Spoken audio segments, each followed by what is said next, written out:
So now, right, the servant comes to the house, and he takes care of his animals, and then, I think maybe it's on 117.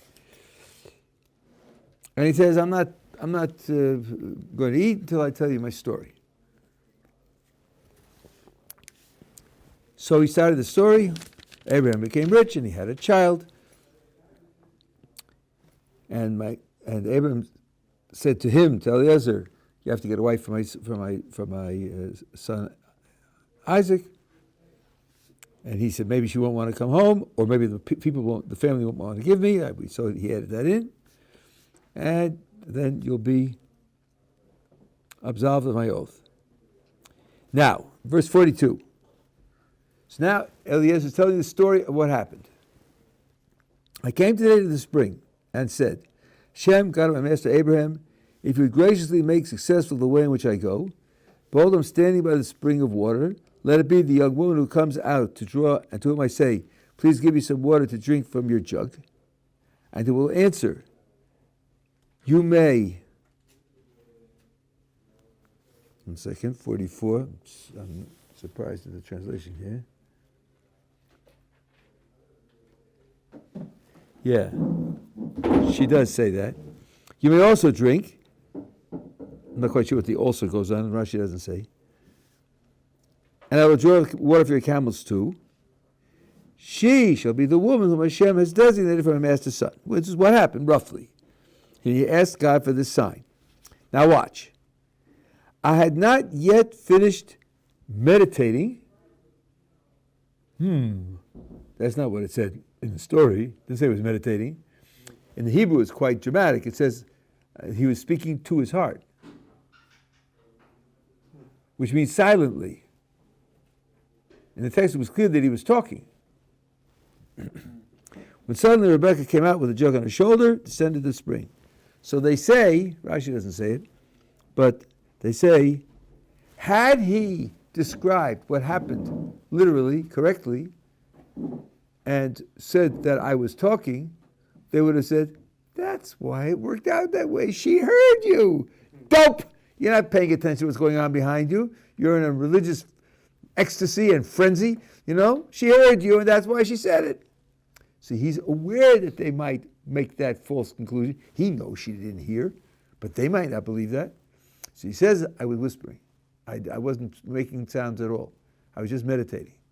So you see how careful he is. He's changing the story so as to avoid their, this is quite subtle here, to avoid their critique. In other words, this is close to what I said on a previous occasion. In other words, he's in a situation where he cannot get them to believe the true story. He cannot communicate to them the true information. Because if he says truthfully that he was speaking, then they won't believe that she did it out of goodwill. They'll think she did it because she heard him speaking, which is false. So in order for them to avoid their thinking that she did it because she heard him speaking, he's got to say that he wasn't speaking.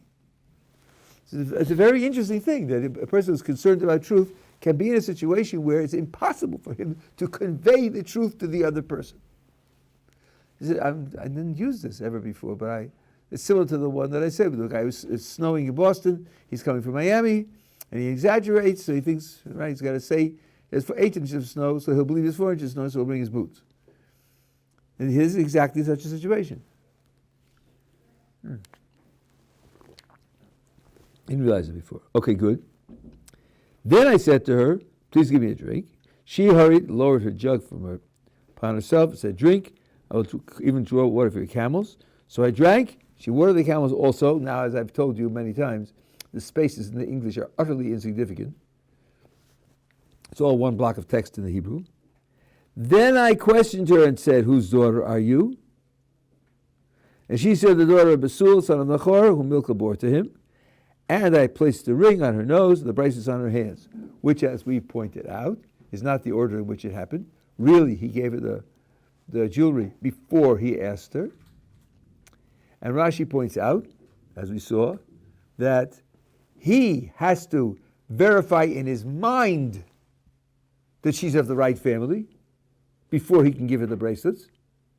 That only that counts as the satisfying the charge that he was given. But since he asked God for this sign, and the sign took place immediately, he's sure that she's from the right family also. He's sure of that. That's why he puts the bracelets, the jewelry on her before he asks. But the family won't appreciate that. The family will say that's irresponsible. You didn't discover who she was. You believed it. You're naive. You're one of these religious types who's very sentimental and very superstitious and so on and so on. And they won't trust the story. They won't trust him. And he's got to avoid that. So again, he changes the order so as to be able to make sure that his trustworthiness is not impugned, because if it is, that will endanger the entire project. You want to ask a question? Yeah, I'm just, I was reading the Hebrew expression, the ledaber elivi, and that's the one we are translating as meditating. Right, that's right. I mean, it's just interesting, like why specifically the translator decides to translate us. Well, I think the translator said meditate because he wants to contrast it with speaking. Meditating is silent. It makes no sound at all. And that will avoid their misinterpretation that she heard him speak, and that's why she did what she did. And that is, I mean, sometimes it's ledaber bilibi rather than elibi, but you have them both, and it means silent meditation. Okay, now let's see. I think we have Rashi on 47, if I'm not mistaken.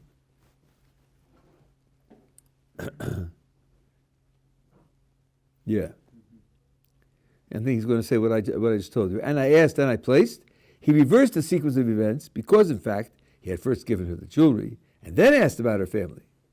But he changed the order lest they catch him in his words and say, how did you give her the jewelry when you did not know who she was?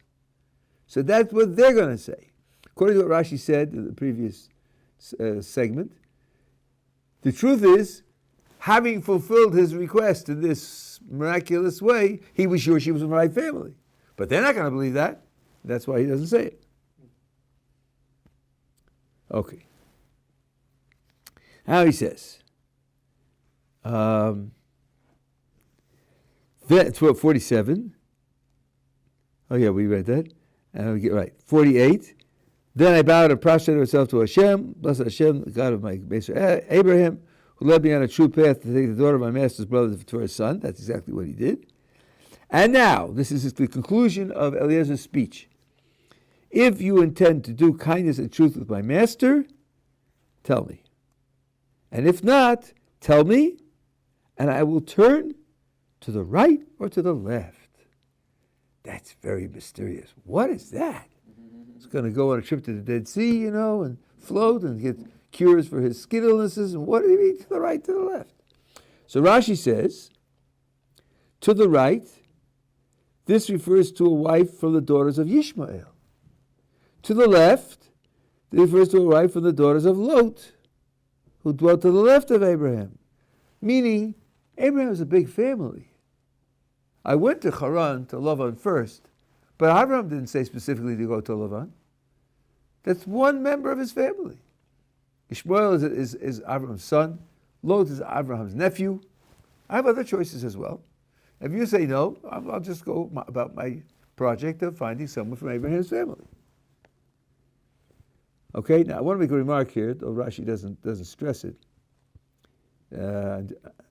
This is just to sort of motivate you to read something.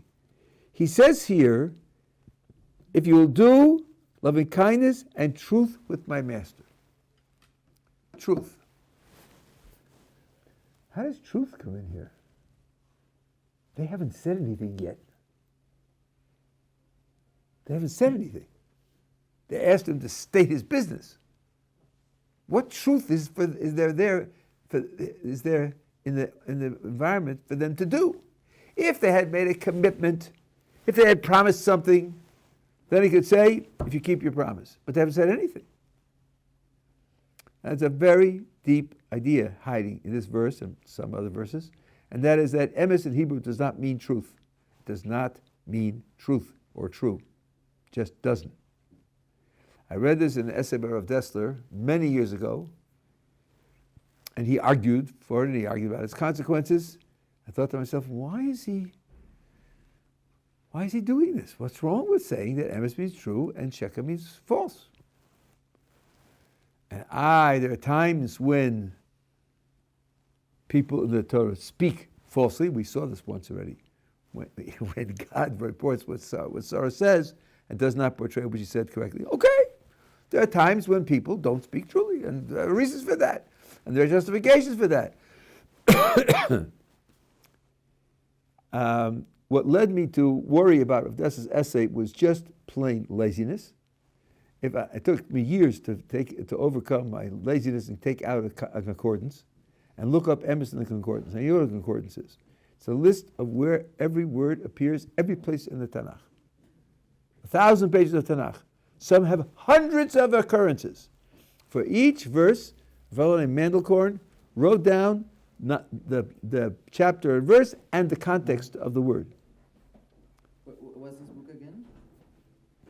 It's called Concordance, and it has a list of all the words in the Tanakh. For each word, it has a list of all the places where it occurs.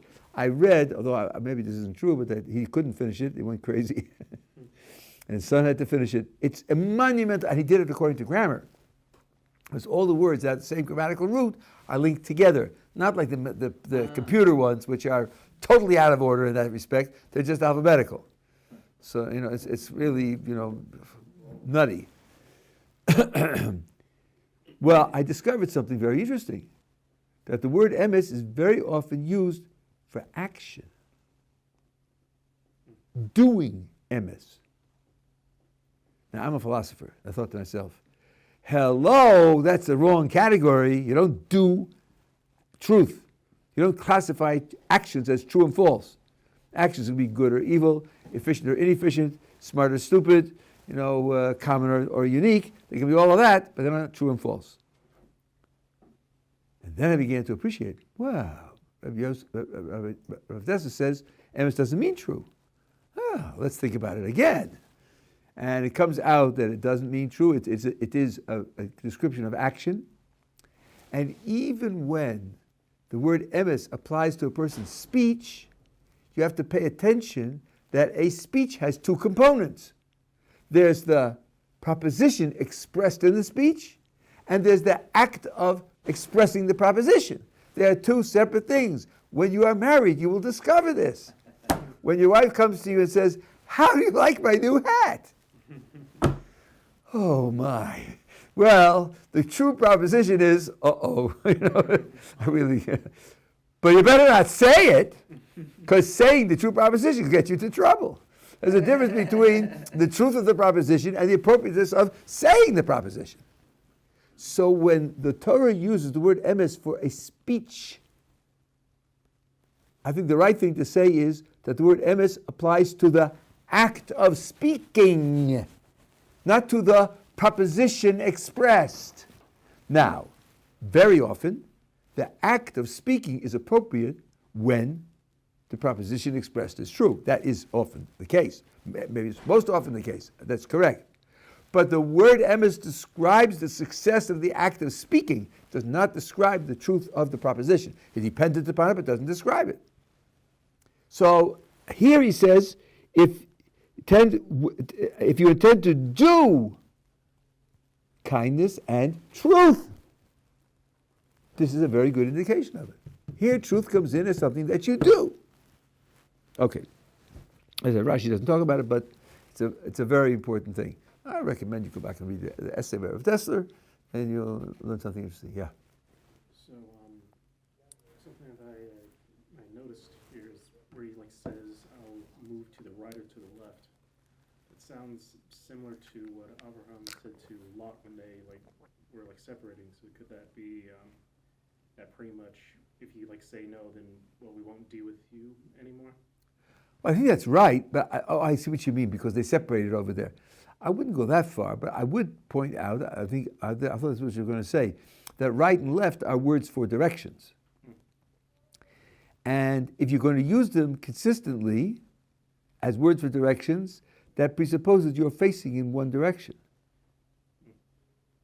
It can only be north and south if you're facing west. Facing east, it would be south and north. So if the word right is going to refer to a particular direction, the word left is going to refer to a particular direction, it means that you're facing in one direction, which would mean when you're speaking to other people and you expect to be understood, it means that people sort of have a common understanding that there's a direction in which you face, and things are oriented from there. And that would be an interesting thing to explore culturally. Well, what does it mean?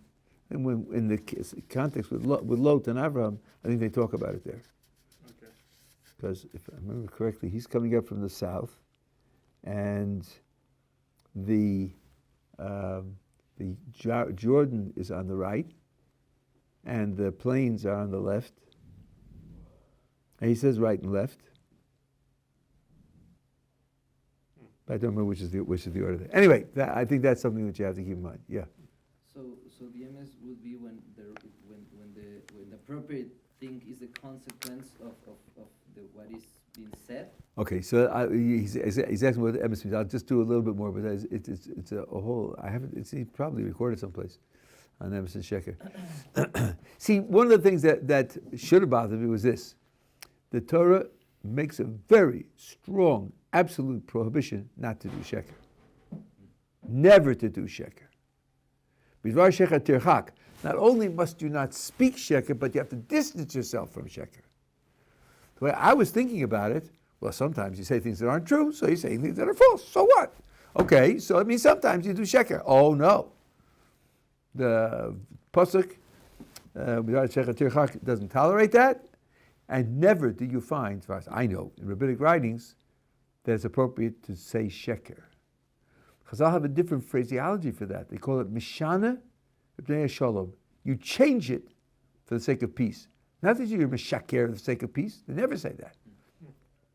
So change it means it changes the facts. Your words do not fit the facts. But in this context, that speech which doesn't fit the facts is emes. Because emes doesn't mean true. I know it's hard to break that association. Well, work hard. Stop thinking of true. Here in this case, where you change the facts, where what you say does not fit the facts, your act of saying them is emes. Now, emes means roughly that which is permanent, real, absolute, eternal. And sheker means that which is either non-existent altogether, or it will fall over and disappear. That can be said about actions, whereas true and false can't be said about actions. So that's really what's going on. It's not the connection of what that the truth of what you say makes the action emes. No, because sometimes it's precisely the falsehood of what you say that makes the action emes. It's emes because it's false. Had you said the truth, it wouldn't have been emes. There, the truth would be sheker, because it would be destructive.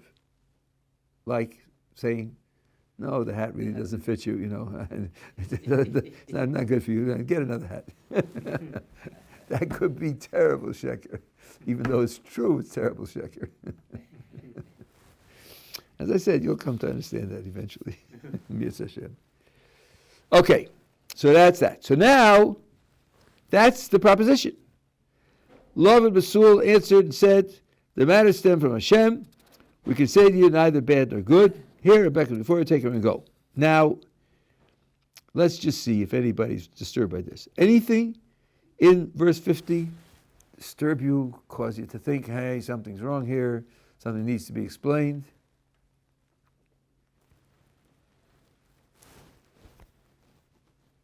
This is an example of where something which just seems so obvious and so clear and so uncontroversial, what could you possibly make out of it?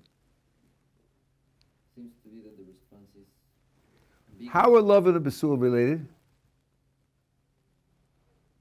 It's his father, no? Whose father? Lavan's. Lavan is what?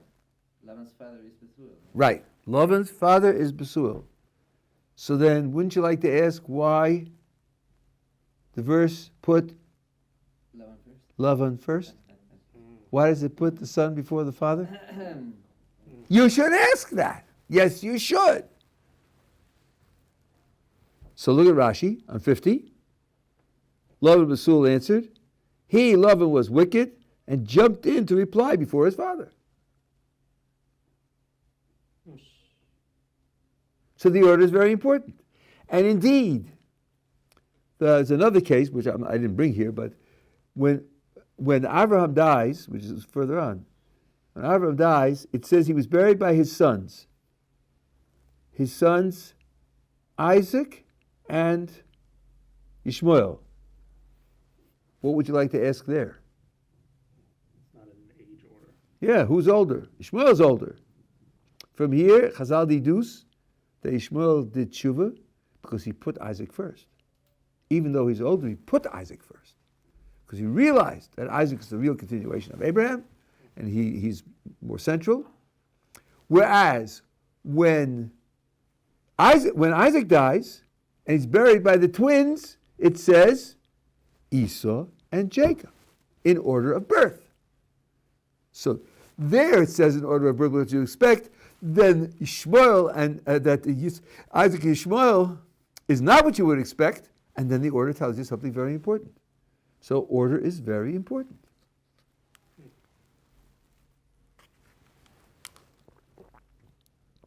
Okay, now the story goes on.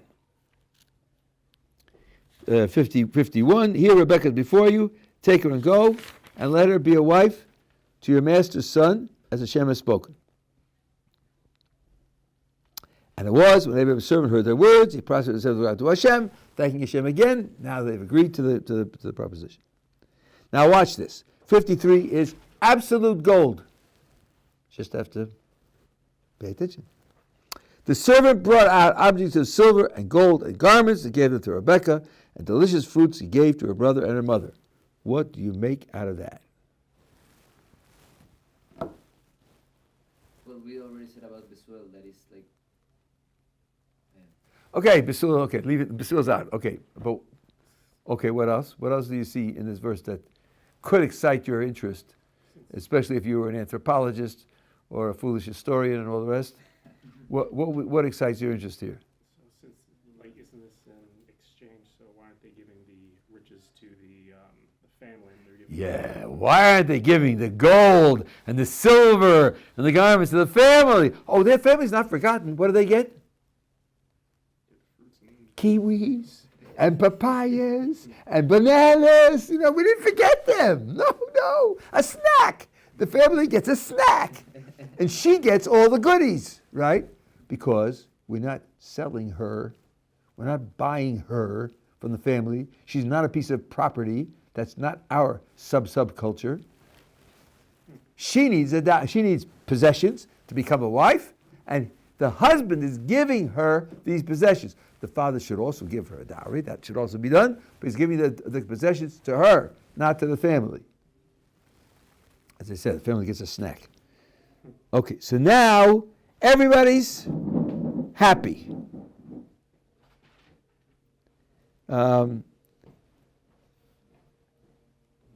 They ate and drank, and the men were with him. They spent the night.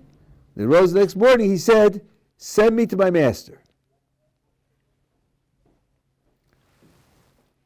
I mean, he doesn't just leave. He says, "Send me to my master." What does that mean? Why can't he just go? The deal is made. No, he wants to take Rivka with him. Her brother and mother said, "Let the maid remain with us a year or 10 months. Then she will go." Now this request was perfectly in order. This was the rule, even centuries later. The commitment was made. In some cases, even the kedusha could be made. But then she needs to be prepared. She needs a wardrobe, and she needs to be more schooled in the responsibilities of running a household and a family and all the rest. And it was normal that the girl would stay with her parents in her family for a period of time, and then the marriage would be consummated later. So what they're asking for here is perfectly in order. He said to them, "Listen, she's had 24 hours, right? That's enough. Do not delay me now that Hashem has made my journey successful. Send me and I will go to my master." That's why he said, send me, because I want to take her with me. And they said, let us call the maiden and ask her decision. Really? Well, then it must be up to her, right? Because why are they asking her decision? If it's just the family that's negotiating, and the family has agreed, then they should say, ring the bell and tell her to get on the horse, get on the camel, we're going. No, let's ask her decision. I forget where the next Rashi is. Yes. So they called Rebekah, they said to her, will you go with this man? Now, going with this man wasn't really the question. It was, should she go now or not? They said at the top of the page, bottom of the previous page, here Rebekah is before you, take her and go. The only sticking point now is when. They didn't ask her about when. They asked her about, will you go? So, Rashi says, 57, let us call the maiden and ask her. From here we learn that we may not marry off a woman except with her consent. If the woman is an adult, which means, in our context, 12 and a half years old, only she can say yes to a marriage. We cannot marry her against her will. So, they said to Rebekah, will you go with this man? And she says, I will go. Now, this is a very subtle question. What's wrong with her answer? What is unexpected about her answer?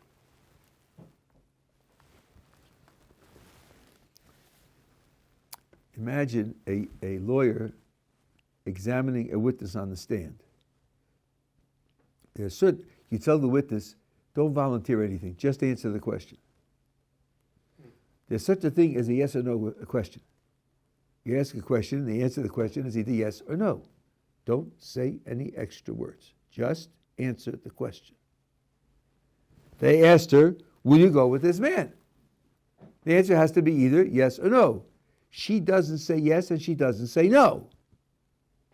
That's significant, because that's what you would have expected, that you say either yes or no. What she says is, I will go. Now look at the Rashi. The Rashi that I gave you. She said, I will go of my own accord, even if you do not desire it, even if you're not willing. That's what she means. And I think linguistically it works like this. Imagine you're overhearing a conversation. You walk in, and the first thing you hear is that one person says, yes. Well, you don't know what that means, because yes is a response to something the other guy said, and you didn't hear what he said. So you don't know what the yes communicates. Now suppose the same thing happens. You come in, you're in the middle of a conversation, you hear one guy say, I will go. You can understand that. You know that he's committed to go. I will go carries a statement of its own. I will go is not inherently a response to something else. You can start a conversation with I will go, but you can't start a conversation with yes.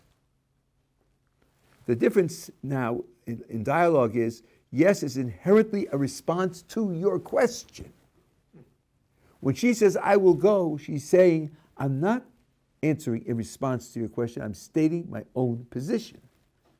That, I think, is what's behind when Rashi says, I think it's a Chazal actually, that I'm not making myself dependent upon your initiative, responding to your initiative. I'm going to go whether you like it or not. So the text here is making a very strong statement. Number one, the family cannot contract a marriage for a girl over 12 and a half without her consent, and vice versa, she can contract a marriage without the consent of the family. The only thing that matters is her willingness, which is what Eliezer said to Abraham when he was leaving the house. He said maybe she won't want to go, and he didn't raise the question of what the family wants, because in the Abraham Subculture, it's only the girl's willingness that's at stake. Nothing else counts. So I told you when I spoke to the family, put them both in because they wouldn't be able to deal with that. They wouldn't be able to realize, to relate to that. But that's our subculture. Why am I stressing this? Because lots and lots of mistaken, I'm being kind, mistaken speech about the status of women in Judaism. And this is one of many cases where, and we'll see some of them as we go along in Yetz Hashem in Bereshis, where the status of women is radically different from what certain groups presuppose. Okay. Where are we now?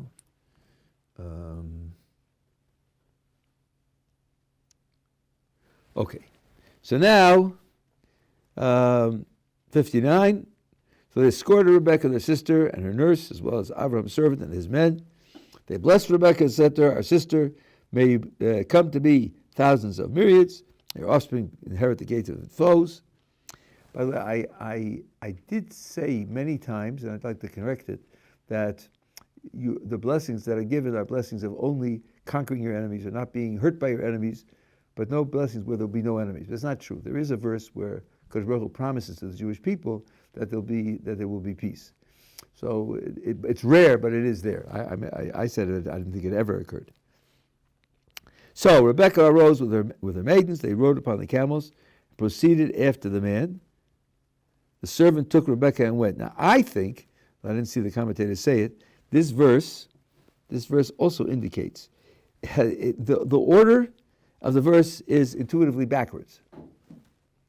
Rebekah arose with her maidens. They rode upon the camels and proceeded after the man. The servant took Rebekah and went. Wouldn't you write it the opposite way? Wouldn't you say the servant took Rebekah and went, and she and her maidens rode on the camels after the man? I think this also describes independence. She's going. Okay, he came, and he was the one that knows the way, and he's the one who's, oh, fine, very good, okay, but she's going. She's going.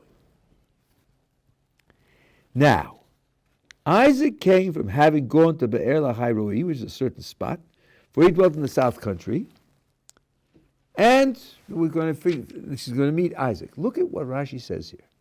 Rashi says here is an astonishing thing.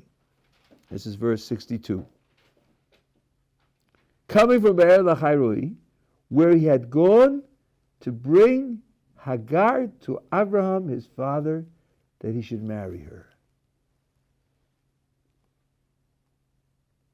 I think this is astonishing. Abraham is arranging for Isaac's marriage, and Isaac is arranging for Abraham's marriage. Each one is arranging for the marriage of the other. Is that not astonishing? Simultaneously. I didn't even know if Abraham knew what Isaac was doing. Each one is caring for the other. Also, as I told you last time, Isaac can't go look for a wife for himself, according to Rashi anyway.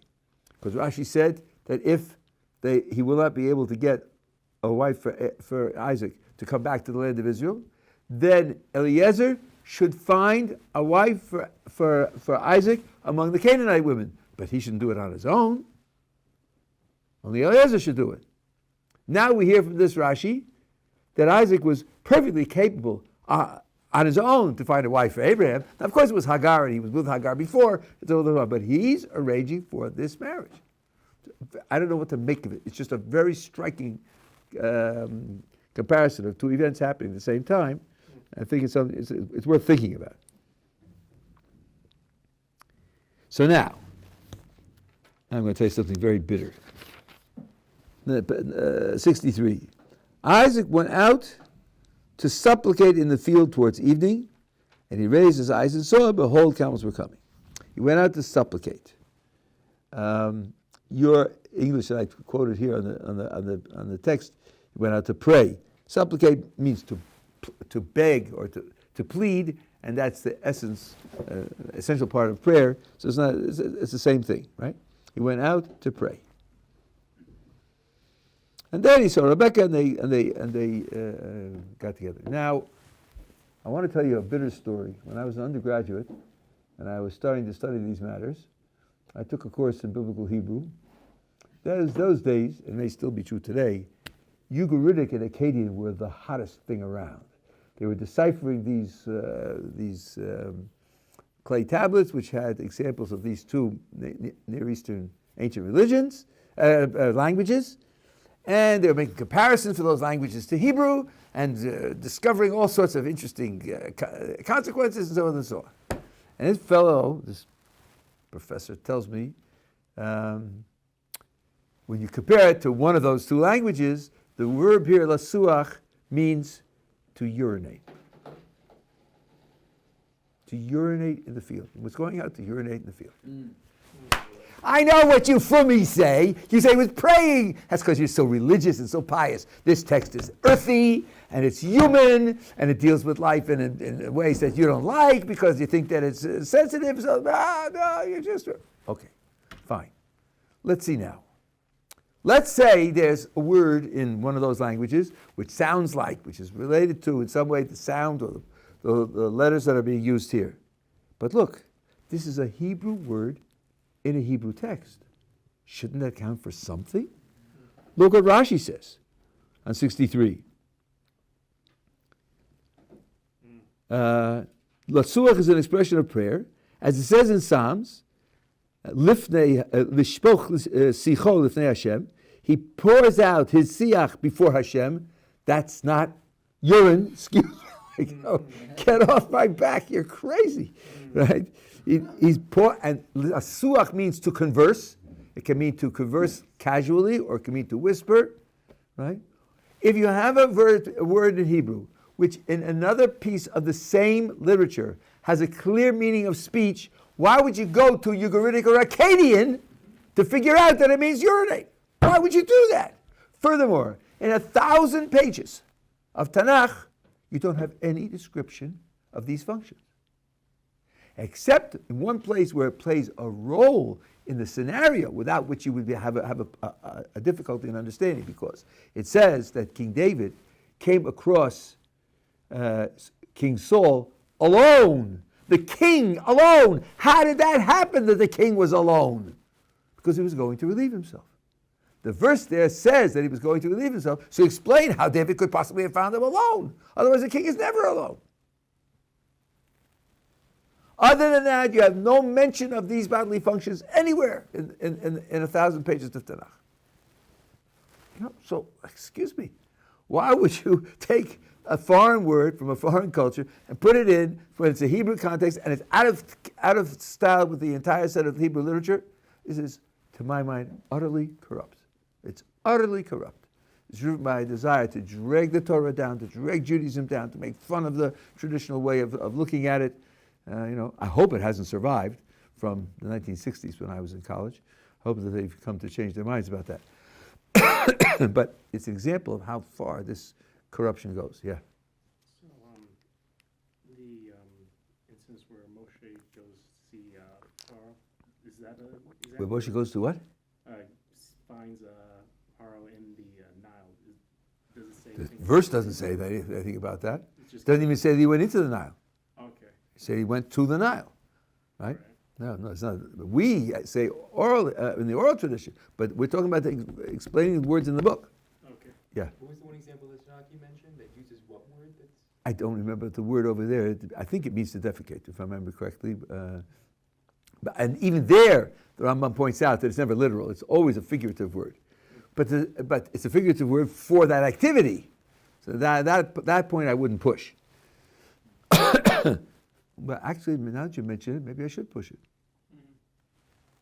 I didn't think of that. That's very interesting. It's not using a literal word? In other words, if the Torah always uses circumlocutions to describe these activities, whatever they are, and here, according to this appeal to Akkadian or Ugaritic, it would mean that this word in Hebrew would be taken to literally describe this function, it would also be outside of the style of the Tanakh. Very good. Okay, I think that's an additional point, right?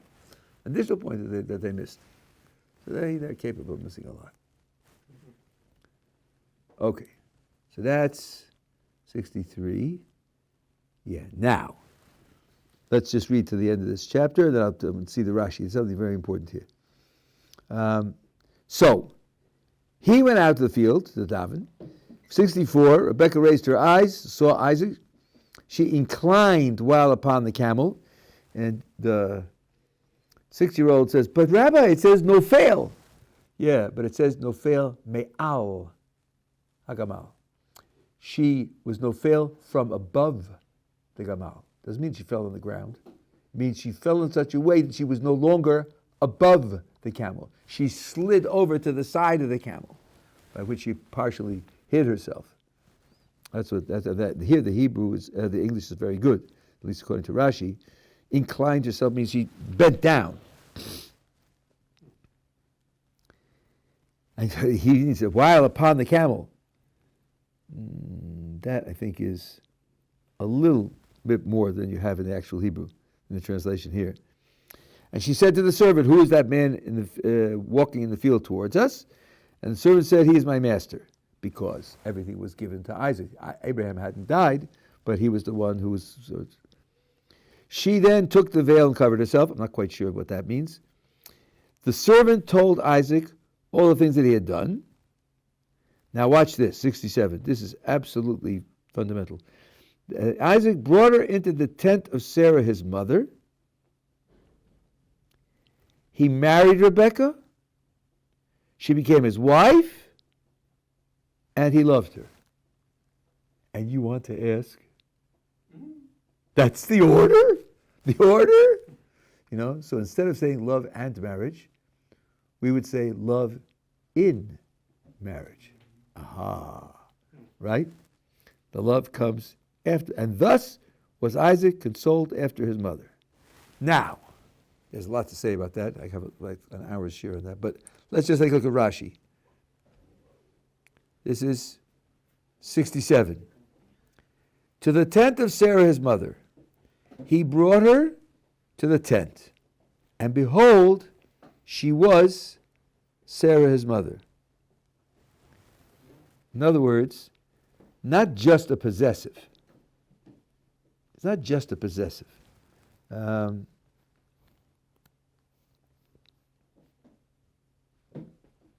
Because in the Hebrew, it doesn't say of. It's Vayaviyah Yitzchak ha'ohala means to the tent. Sarah imo. Sarah his mother. Not of Sarah his mother. There's no of in the Hebrew. Should have said shall. Or le. Doesn't. So he takes it as if it were a comma. He brought her into the tent, comma, Sarah's mother. What's that? It's being read as she now. Displayed, she demonstrated that she is worthy of being called Sarah, his mother. And now Rashi explains it in detail. For as long as Sarah was alive, a candle burned from one Sabbath eve to the next. Fire, the candle illumination, burned longer than you would expect. A blessing was found in the dough so that when she made a bread, a small portion could satisfy someone. And a cloud was attached to the tent. Now, quiz time. Anybody recognize these three things? Where were they present? In the midbar. In the tabernacle. In the tabernacle, when they lit the menorah, some of the lamps burned longer than naturally, and the dough, a small point, when the Kohanim ate, even a small portion could, and there was a cloud attached to the tabernacle in the wilderness. It means these were visible symbols of God's presence. Says Rashi, when she died, these things ceased. You should think about this. Abraham's still alive, isn't he? How come these symbols disappeared? He couldn't create a context in which these symbols manifested themselves. She died, it disappeared. It means she was responsible for creating a context in which God showed his presence in this way. And when Rebekah arrived, they resumed. And that's what it means that she's stepping into the shoes of Sarah, his mother. And that was the test. He took her into the tent first to see Who is she? Okay, Eliezer tested her with kindness. That's good. No question about it. That's good. And Abraham himself is characterized by loving kindness, and it's a characteristic of the family. For Isaac, that's not enough. She's got to be the successor of my mother. That's why he tests her in that way. I mean, the statement here, according to the oral tradition, is a really gigantic statement. That she did something, Sarah did it, and Rebecca did it afterwards, that Abraham could not do. There's quite a division of labor in what you do to bring God's presence into the world. And here, this particular aspect is given to the women, it's not given to the men.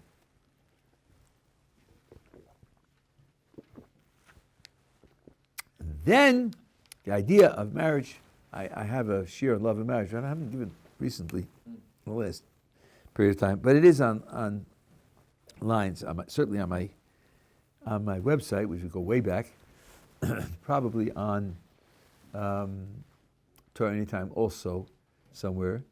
I don't know if it's on Hidabroot, but you can probably find it on Torah Anytime. That's much longer than I'm going to do here.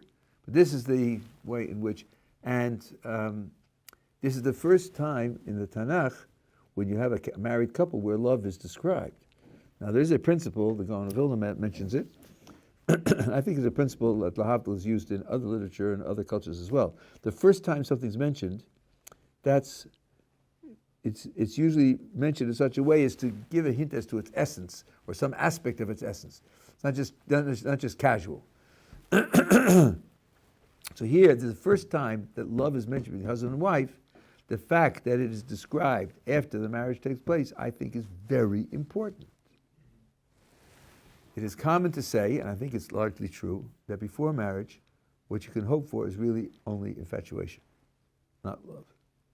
Without the commitment of sharing and the commitment of building together, if it's just a question of shared mutual activities like skiing or watching a movie, and you enjoy them together, that's not going to be love. So the putting love after the marriage here is very important.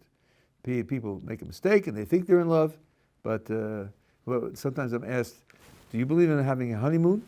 And I say, absolutely, on the 10th anniversary. We've been together for 10 years. Because let's suppose, this is just crude, but suppose you're on this 5-day honeymoon, right? And on day 3, either the man or the woman gets a terrific headache and is supposed to go mountain climbing that day. What happens now? Does he or she say, gee, I can't do it today because of a headache, but then I'm going to spoil it. We spent so much money. How can I explain it? Already there's ambiguity and there's falsification and there's distrust and worrying about bonding and so forth and so on. That won't happen on the 10th anniversary. If it's a happy marriage, that won't happen. They'll be able to share openly, they'll be able to trust one another, rely on one another. It's something that's built. It's built through living together. Living together with commitment. Okay, very good. So have a wonderful Shabbos. See you on Sunday.